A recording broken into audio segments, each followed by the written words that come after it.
And for an artist and resiliency, is there any kind of a separate kind of sub definition that comes out, or is it really just about the way you interact with the world? Because I would imagine that most of the work that you do, really, when I look at it, in fact, and the colors and all of it's just the intricacy actually of what you're doing, to me, it just kind of it speaks of resilience very loudly. It's like a very obvious, I would say, like megaphone for resilience. And so I'm wondering if, some of what you're doing through the art through the years has been that type of a pathway for you, or do you find that it's more something that you've come to recently?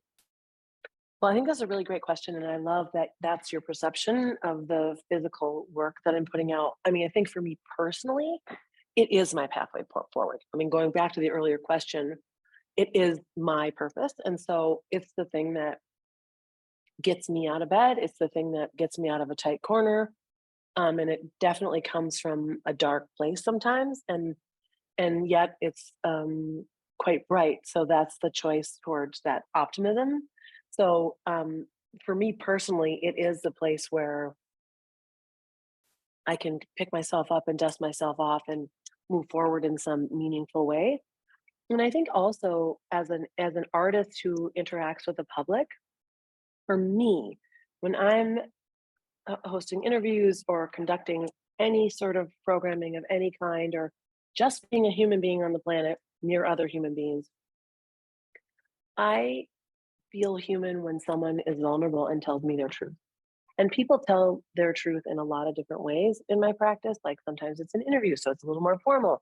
Sometimes it's within sort of co-creation or art making or in a workshop.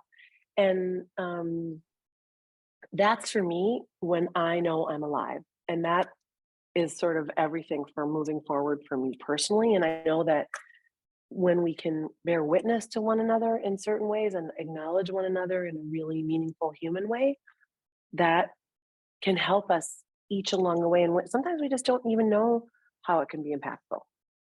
Art has a different platform. It's a different conversation. It's a different language, actually, because it's visual or auditory or movement based, depending on the kind of art you're talking about.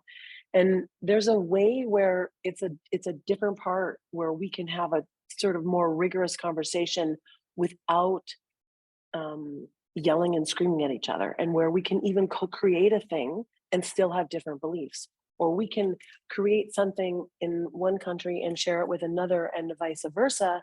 And there's a way that I touch a piece of paper, you touch the piece of paper, you write something or draw something.